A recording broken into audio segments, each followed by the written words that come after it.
let me begin by saying that there is no doubt that the coronavirus has been a major crisis for capitalism, in the sense that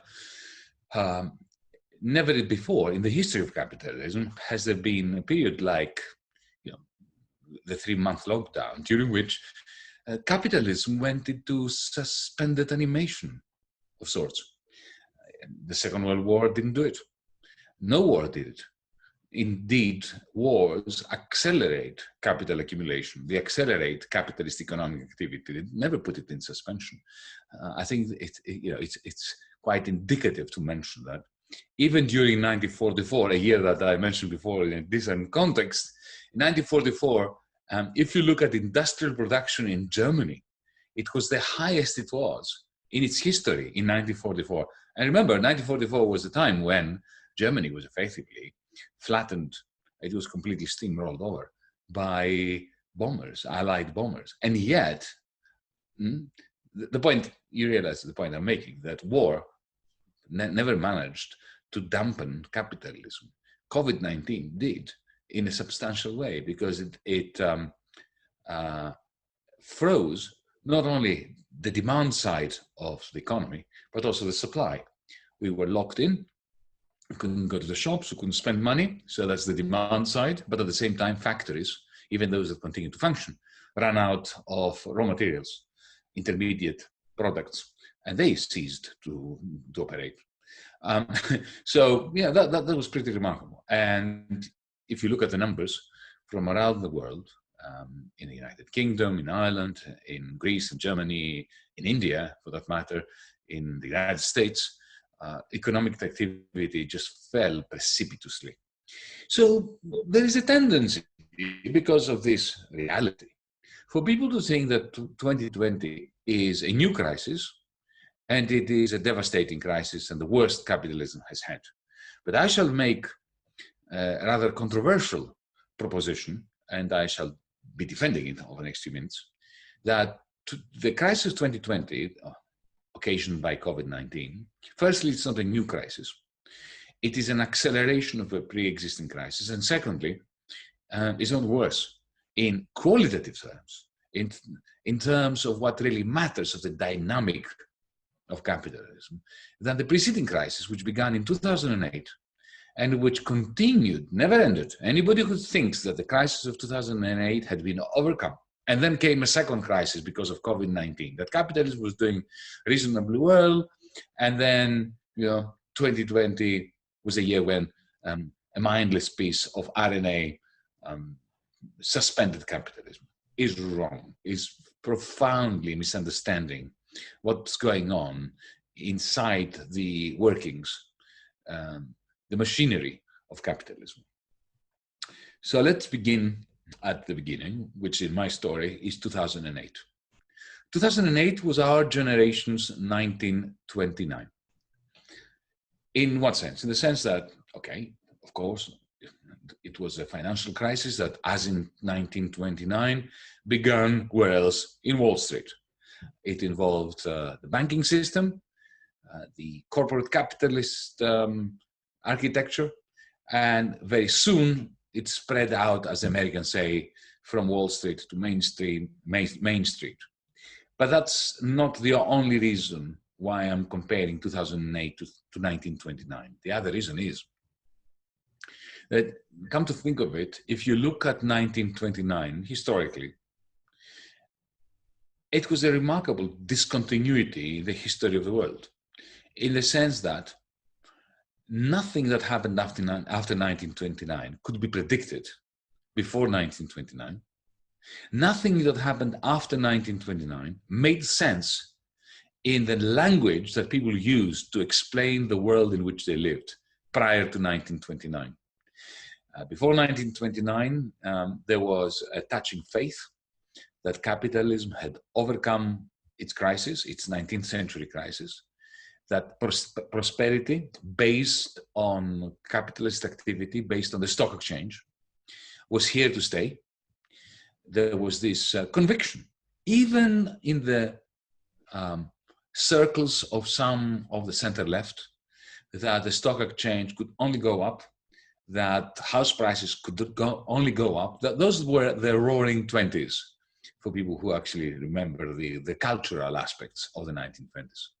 And yet 1929 came as a catastrophic moment, plunging the world into a permanent depression, which yielded fascism across the world, not just in Germany and Italy, but if you look at the map of Europe, it was fascist almost wall to wall. Romania, Bulgaria, Franco's Spain, Portugal, even in Britain, the fascist party was doing pretty well. My country, we had the fascist regime from 1936 onwards, a completely fascist regime, complete with the fascist salute and everything. That depression effectively totally changed the makeup of capitalism. Capitalism suddenly became utterly dependent on the state. You had strong money and authority directing huge quantities of economic surplus into the arms of the oligarchy.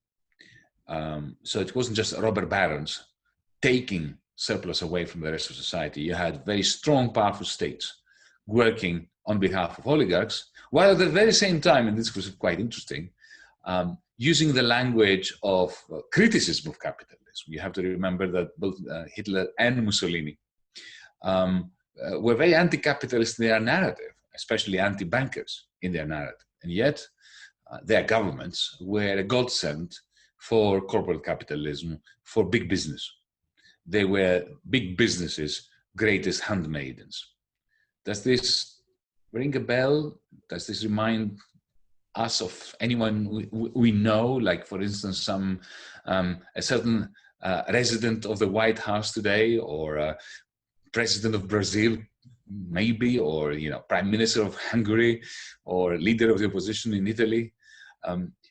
The parallels are coming to us thick and fast. Now, let's go to 2008. The similarity with 1929, beyond the sequence of events beginning with Wall Street again, the similarity was that just as prior to 1929, capitalism was financialized. In the 1920s, what had happened was you had the second industrial revolution, the use of electromagnetism. Companies like Edison, for instance, that combined electricity, magnetism, in order to build the first networked companies that were vertically integrated, horizontal at the same time. Edison made everything from electricity in power plants, owned the electricity grid all the way down to the light bulb. And that was owned by one company. So that one gigantic company to be financed required, this big business required a mega bank to finance it. So you had this agglomeration of banks, of small banks, creating the mega banks. And the mega banks had a fantastic capacity simply to print money, to create money out of thin air, and to forward it to the big business. At some point, of course, if you make a lot of money by simply creating money out of thin air, you have a tendency to create a lot of that money. And so, these paper or house of cards, if you want, huge houses of cards, came tumbling down in 1929, which is exactly what happened after 2 decades of financialization in the 70s and 80s. Financialization was equivalent of our generation in terms of the build-up of houses of cards. The reason why it happened after the Second World War, again, just like it had happened in the 1920s, is very interesting. It has to do again with geopolitics and with raw political power. This is not just economics. You will recall that in 1944, as the world, another mention of 1944. 1944 was an important year.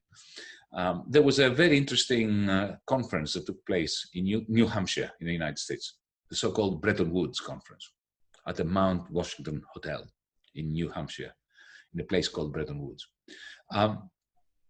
It was a remarkable conference because something like representatives from 120 different countries.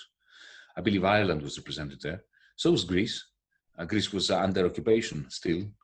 Other countries were under occupation, like France, and yet representatives were in New Hampshire. It was a conference convened by Franklin Roosevelt, the president at the time in the United States. And the rationale was very simple.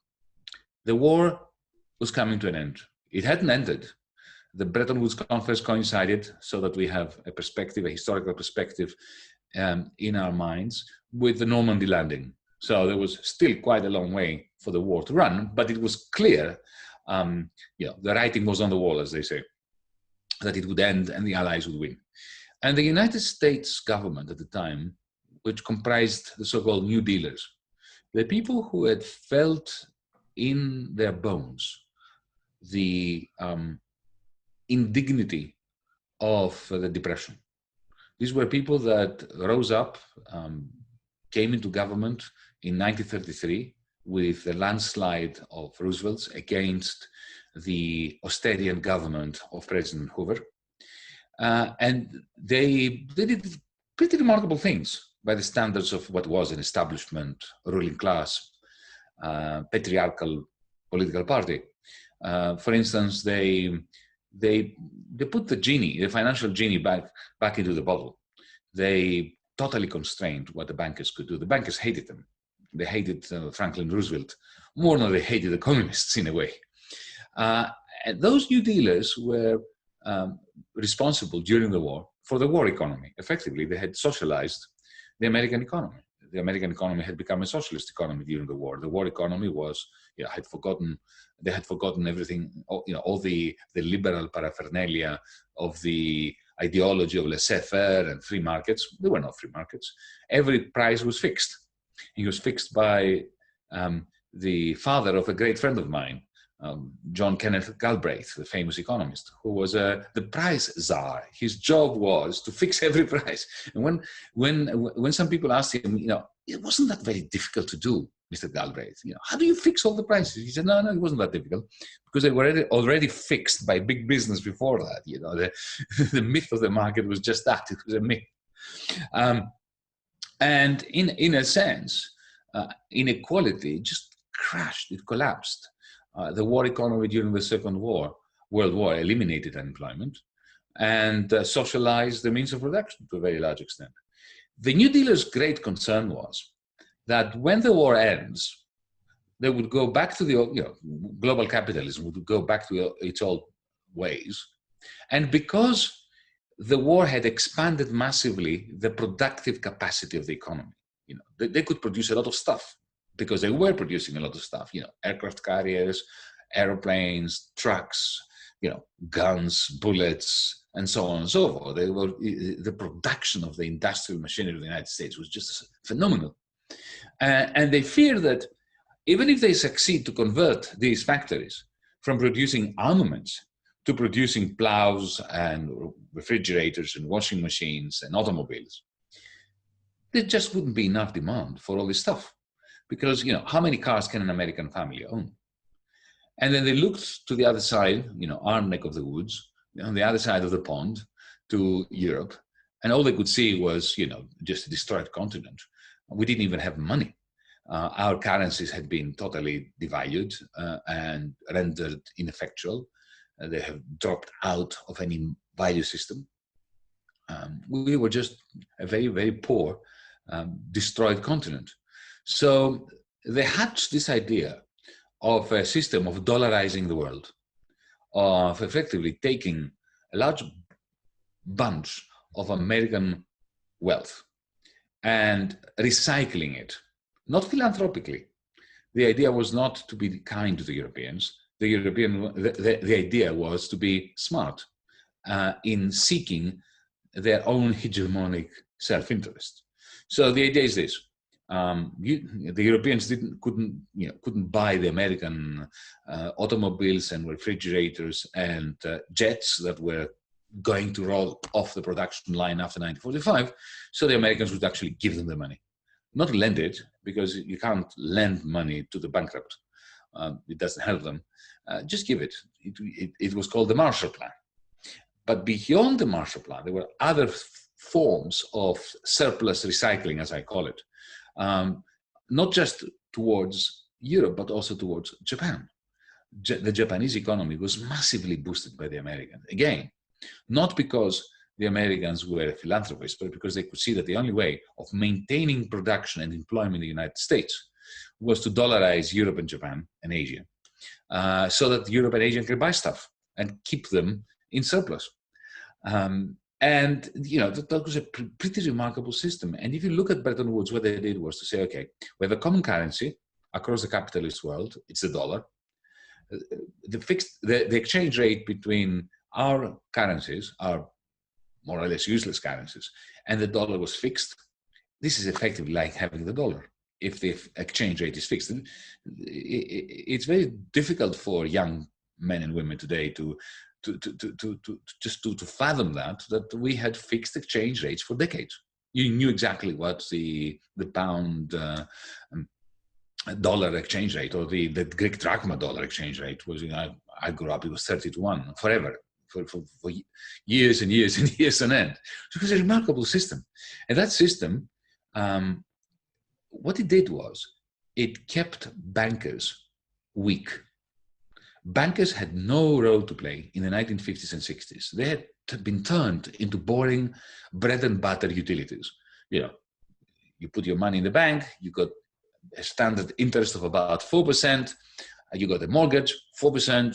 The banks couldn't do much. There weren't any of those fancy derivatives and financial products that nowadays are the mainstay of the banking sector.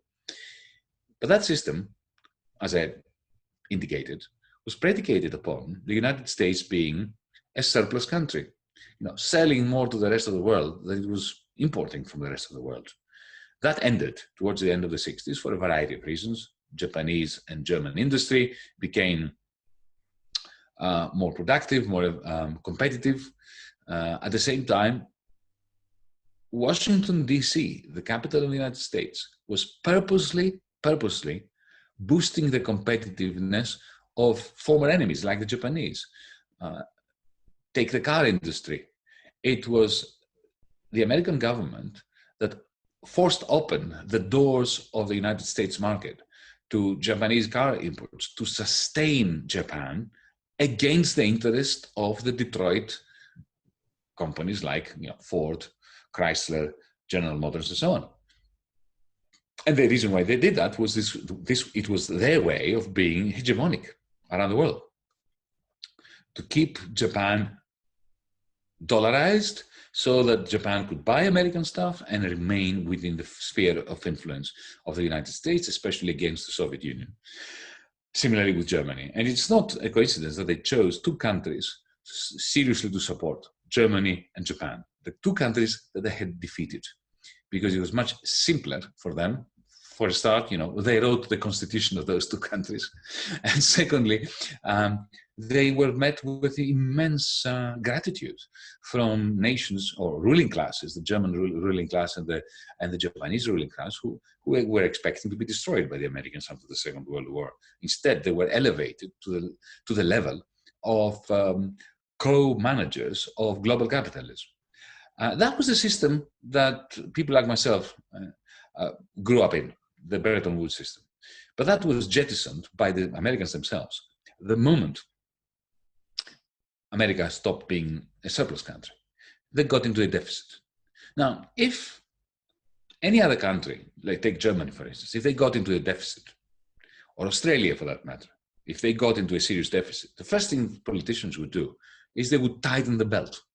They would do austerity, in other words. They would say, okay, we're in a deficit, we have to get out of this because otherwise we'll be grossly indebted. You know the story. What did the Americans do? They stepped on the accelerator of deficit creation. They said, okay, we have a deficit, and if we're going to have a deficit, mate, it's going to be a huge one. So they went all out.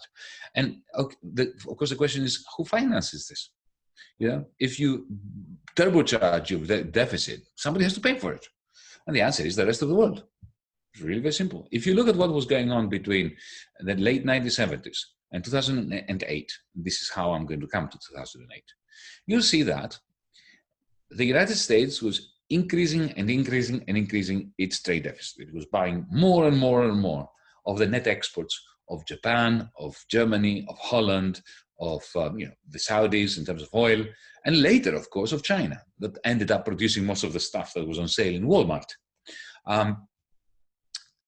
But at the very same time, by pushing American wages down below the level of the European wages, the rate of reduction in wages, in real wages in America, was greater than that in Japan, in Germany, elsewhere. Okay, it became competitive for foreign capital to send its profits. German companies that were selling stuff to the United States, Mercedes-Benz. What did they do with their profits? They sent it to Wall Street to invest it, because the rate of return in Wall Street was higher for two reasons. Firstly, because America has the exorbitant privilege of the dollar. So, if you're very, very rich, what are you going to do with your money? You have to dollarize it. Otherwise, it's not safe. So you're going to send it to the hegemon, even if the hegemon is in a deficit. And secondly, because the rate of profit in America was higher than anywhere else, because of the squeeze in the American working class. So the class war in America was essential for shifting profits made by capitalists outside of America to America in order to finance the huge trade deficit that turned America into a vacuum cleaner, sucking it into its territory the net exports of Germany, of Japan, of China, and so on. That is, if you think about it, this is just a remarkable phenomenon in the history of the world, because all empires, up until the 1970s, 80s, 90s, all empires based their strength, the British Empire, the Roman Empire, whichever empire, the Chinese empires of yesteryear, they based their power on having surpluses, of accumulating stuff, money, gold, whatever. Here you've got, for the first time in human history, an empire that gets stronger by going deeper in deficit. It concentrates the mind to think of this. And the key to this was financialization. It was creating circumstances in Wall Street so that German capitalists, Japanese capitalists, French capitalists, Chinese capitalists wanted to send their money to Wall Street in order to get a higher rate of return. Now, I estimated some time ago that between 1980 and 2005, an average of $5 billion net would flow into Wall Street every working day. And from foreign profits that was flooding Wall Street. Now, why is this significant? Because if you give a banker $5 billion every day, even for 10 minutes, trust me, they find a way of levering it up, of making it work for them. They will make a lot of money if they have access to somebody else's $5 billion every day for a few minutes. That's called financialization. They found ways of creating options, derivatives, CDOs, CDO squares, and so on. Let's not get into this. But they created these derivatives that created a fictional capital, which was fictional in the sense that it did not correspond to any actual value, but it was absolutely real in the sense that it bought them stuff. They could buy, apartments, and they could buy shares, and they could buy things with this. So it became like a private ATM in the offices of those bankers in Wall Street. It was as if they could create private money out of nothing. Now, of course, like in 1929, and here is how I go back to 1929, those houses of cards at some point just exploded and imploded. Let me give you just a simple number just to understand this. In the year 2000, total world income was 50. Forget the zeros. There are many zeros, 50 trillion. But just think of this. Total world planetary income was 50. The total value of derivatives was already 70. 50 real income, 70 fictional financialized Wall Street money. That sounds pretty bad, right? 50 real, 70 fake. That's the year 2000. By 2007, global income had risen from 50 to 68. That's quite a lot of growth of real income between 2000 and 2007, from 50 to 68. What happened? What do you think happened to the total amount of fictional or fictitious capital that Wall Street was producing in the City of London? It went from 70 to 780. Planet Earth was not large enough for it. So at some point, it's like you have a child on the beach. It keeps piling up more and more sand on a sand dune or sand castle. At some point, it implodes. This is physics. It's not rocket science. And that's what happened in 2008. That was the moment, the 1929 moment of our generation. And it changed the world forever. Why? Because unlike 1929, there is a big difference between 1929 and 2008. And that is that in 2008, Ben Bernanke was in the Central Bank of America, the Federal Reserve. Mervyn King was in the Bank of England. These people were smart. They knew the history of 1929, and they knew that when you've got such a systemic collapse of the financial sector, if you just leave it to the market, you're going to have a massive banking crisis that would lead to a depression, that would lead to what happened after 1929. So what they did was they coordinated their central banking interventions, and they just printed mountain ranges of dollars, pounds, yen, euros, and so on and so forth, and flooded the financial markets. They simply refloated the bankers and the finances. Very soon, you had recovery, not for the people, but for the financial sector. Very soon, the financial sector was doing great. The world seemed to be restored back to health. So if you look at UK statistics, you'll find that very soon unemployment came down very fast to levels that were remarkably low, historically low. Under George Osborne, you had unemployment going back to 4%, which is very, very low after the spike in 2008, and unlike in the 1930s. But something had changed. Those were bullshit jobs. You will excuse my French, right? They were lousy jobs. They were soul-crushing jobs. Because what had not been achieved, investment had not risen. You see, the price of the coordination between the central bankers and the refloating of the financial sector was that to counterbalance the production of this huge quantity of public monies, huge austerity was imposed upon the weaker citizens, the working classes. In Ireland, in Britain, in the United States, in Germany. Of course, we Greeks are the champions of austerity. Nobody can beat us. We had levels of austerity imposed that not even science fiction could have predicted. But this was, that was a general stance across the capitalist world. Socialism for the bankers, huge, stringent, inhuman austerity for the many. Okay? Now, if you are working for, if you're a member of the board of directors of some large company, Volkswagen, for instance, whatever, just choose any company that comes to mind, and you peruse that situation, okay? You look around and you see, what do you see? You see that your friends, fellow members of the board of directors of Volkswagen, your banker friends, they are all doing really very well, thank you very much. But you look out there and you see people out there struggling to make ends meet with 0-hour contract jobs, with mini jobs, with jobs that they are forced to go part-time, or they are fired and then rehired under worse terms and conditions, lower wages, lower security, and so on. And you look at these many people and you say, they won't have the money to buy the stuff that we could be producing. So, at some point, let's say you are a member of the board of directors of Volkswagen and you get a telephone call from your friend at, Deutsche Bank, who says, "Hi, Kurz, or France or whatever, the central bank has just printed billions and they're giving it to me to lend to business. Do you want some of this money? Right? You say, yeah, of course. It's free money. It comes at zero interest rate or maybe negative interest rates. So you're getting paid to take that money off their hands.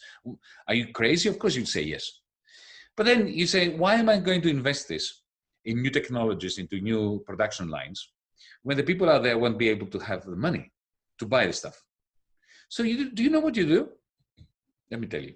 You take this money that you borrowed to the stock exchange and you buy your own shares, because your bonus and your salary is pegged to the share price. So you take this wad of money from Deutsche Bank, which takes it from the central bank, and you buy Volkswagen shares. And you know what happens? The share price goes up, your bonus goes up, you go out there and buy a few more yachts and apartments in Berlin. House prices go up, inequality goes up, little people can't afford to rent or to buy, inequality, goes through the roof, and then you have right-wing populists, you have discontent, you have xenophobia, you have one proud working class turned against another one, the German working class hating the Greek working class, which then turns around and says to the German workers, you are Nazis. So, this is the story of what happened between 2008 and 2020. With this huge refloating of the financial sector, what governments and central banks managed to do while practicing austerity on the many is they've depleted the level of aggregate demand in society, of good quality jobs, of investment in society, in public health, in public education, in the things that matter in life. Also in green technologies, which have never been supported except in work, in theory, but never in practice, because they don't invest. They take the money and they play in the financial sector. So this was on the one hand. And on the other hand, you have discontent for the many. The left failed dismally because the Social Democrats had already sold their soul to the devil before 2008. They had already been co-opted. Take Tony Blair in Britain, take Gerhard Schröder, the SPD chancellor in Germany. They had already forgotten the role of social democracy, which was once upon a time, what was the role of social democrats? It was to mediate between capital and labor and impose upon capital certain restrictions, shift some money to labor and some more money to the welfare state to look after society and communities, right? It was, playing referee between industrial capital and society. That was the role of social democracy. But since the 1980s, or late 80s, beginning of the 90s, after the Thatcherite onslaught, the British Labour Party and social democratic parties across the world, they were co-opted by the bankers. The bankers said to them, look, there's no point in you negotiating between industrial capital and trade unions. Look, you will simply turn a blind eye to what we do. You let us create our houses of cards, and we'll give you part of our dough to fund hospitals and welfare states. This is, Tony Blair increased significantly the funding of the welfare state. But from where? By going into bed with the City of London, turning a blind eye to their shenanigans, and getting a share from the city to spend on hospitals. Yep. But once the banks come crashing down in 2008, he lacks, I use Tony Blair as he wasn't even in power then, it was Gordon Brown, doesn't matter, same thing. Same difference, as they say. These social democrats lacked both the analytical capacity to understand what the hell was going on and the moral strength to say to the bankers who were, by the way, funding their electoral campaigns by that time, to say to them, you know what, mate, you bankrupted your bank, you are out. I'm saving the bank, but I'm not saving you. They couldn't say that. So they were the ones, the social democrats, that imposed austerity upon the many in order to practice socialism upon the few. And let me remind you that austerity did not come to continental Europe by the Christian Democrats. It came by the social democrats. The SPD was the first party to embrace austerity in Germany. It was PASOK, the socialist government in Greece, that together with the International Monetary Fund destroyed the whole nation by imposing stringent austerity. So this combination once more, socialism for the bankers and austerity for the many. What it did was it created a huge bubble. The bubble of that burst in 2008 was a bubble in the banking sector. By 2020, February, that bubble had been extended to the whole of the corporate sector. Every corporation was dependent on the liquidity provided by the central banks. They were all zombified. This is why I'm saying that the coronavirus is not a new crisis. It was a large pin that pricked that gigantic bubble that has been building up since 2008.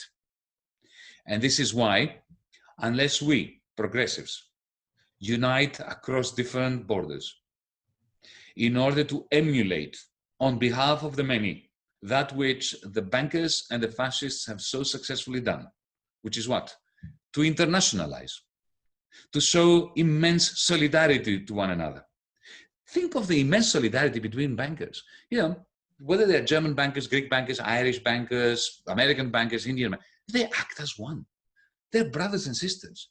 I only wish the working class could emulate the degree of solidarity that we witness amongst the bankers and the fascists. Look at the nationalists. Supposedly they hate anybody who's not American if they are Trumpists. And yet, look at the Trumpists, how they get on like a house on fire with Salvini in Italy, with Orban in Hungary, with Bolsonaro in Brazil, with Modi in India. They are amazing. I call it a nationalist international, what they have created.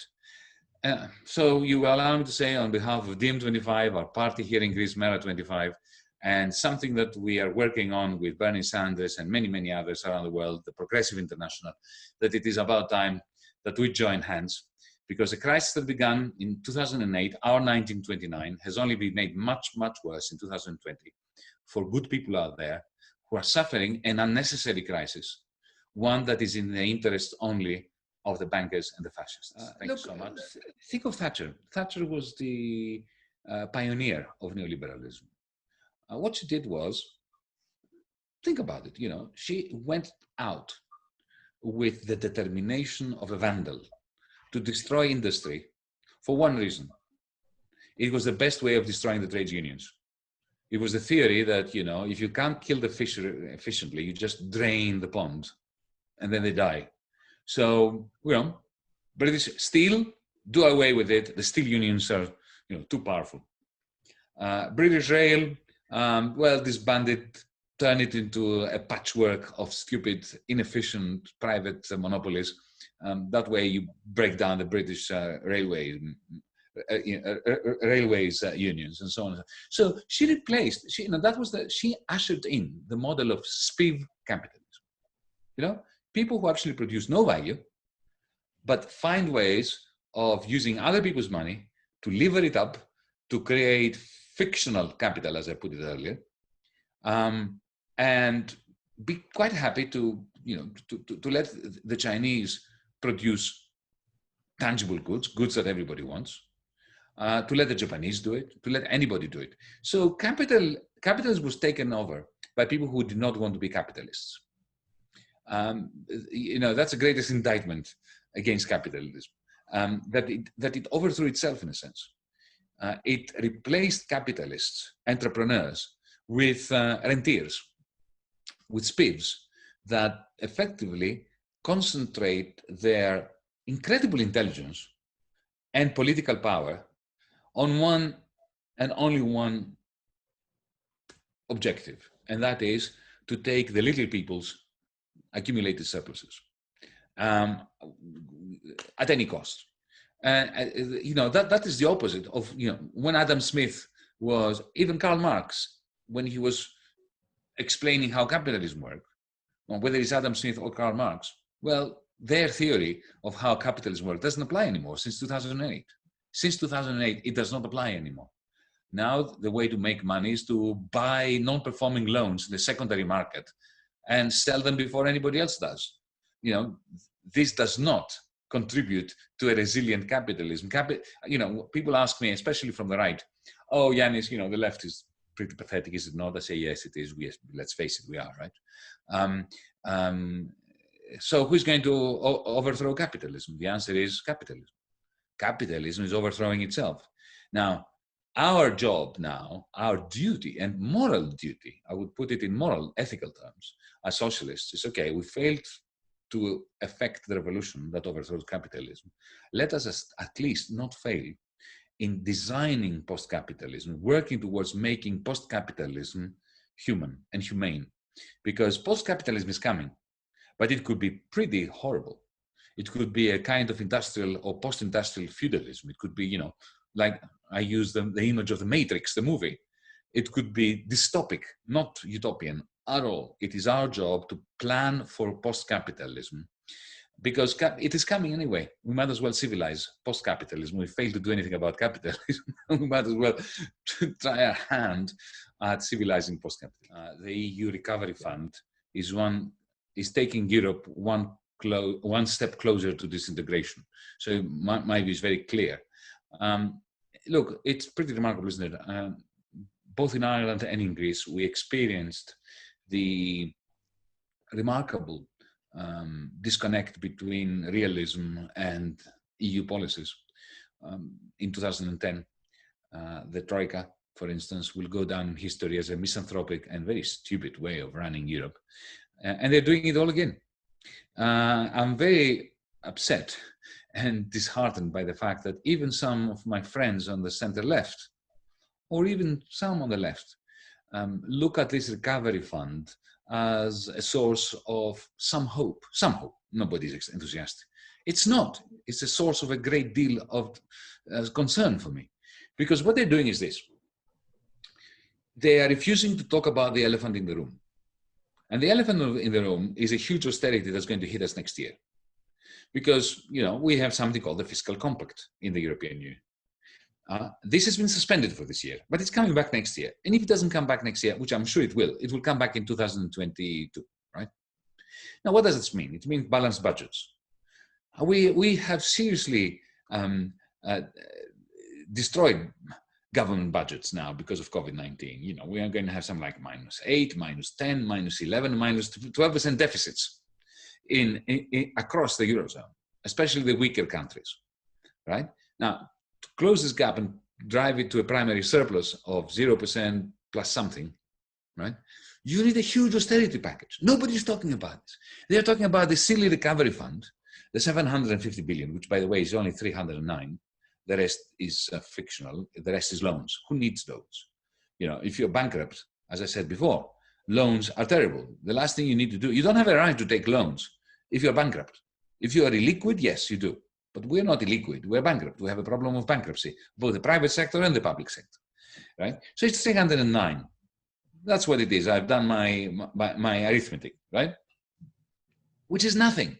It's 0.4% on average, 0.4% of GDP per year for 3 years. Now, if they impose austerity of 2%, 3%, you know, what's 2 and 3% compared to 0.4? It really is nothing. It's like, you know, trinkets that the British colonialists would give to the natives to distract them from the fact that you know, they were taking their land.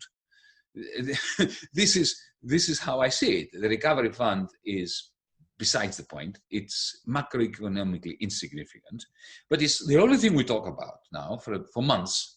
And we're not talking about the austerity tsunami that's going to hit us. So the answer to the question, is the EU moving towards a social democratic, pro-growth, Keynesian, Marshall Plan, New Deal kind of thing? No, it is moving in the opposite direction. Can it move in the right direction? Yes, as long as we take it over. You know, some of my critics say that I have a utopian view of the European Union. I think it can be reformed. I don't think it can be reformed. But I think it can be transformed through serious conflict, through, you know, a popular movement rising up, winning elections and overthrowing them, which is also what we always thought about nation states, isn't it? I mean, we never thought that, you know, the British government, the British ruling class is going to transform itself. No, but we always tried to take them over. Why can't we do the same thing for Brussels? We had a fantastic opportunity in 2015 in Greece, which could have spread like a bushfire across Europe. because Podemos were waiting in the wings. We would have given you a boost. Die Linke would have gotten a boost in Germany. French comrades would have gotten a boost. But the surrender to the Troika on the night of the referendum, when the brave people of Greece gave us a 62% unexpected triumph by having the prime minister overthrow the people, which is, an interesting historical reversal. Usually it's the people who overthrow a government. That night it was the prime minister who overthrew people. That effectively killed off radicalism across the continent. Podemos were finished the very same day. Mr. Rajoy, the conservative Spanish prime minister, came out of the meeting when Tsipras surrendered, holding the piece of paper that Tsipras had signed. And you know what he said in front of the Spanish cameras? He said, "This is what you get if you vote for Spain's Podemos surrender." So Sinn Féin's remarkable general election result is, as I see it, the only glimmer of hope in across Europe presently. We are trying here in Greece, at the more or less the same time. We managed a small party, a party of dissidents from Syriza, who refused to sign the surrender document. We managed to enter the Greek parliament. We're facing something you are very familiar with, a character assassination campaign by the systemic media. But we are struggling. What the Sinn Féin result in the recent general election shows and proves beyond doubt is that if you stick to your guns, I mean that metaphorically, not literally, you can excuse the pun.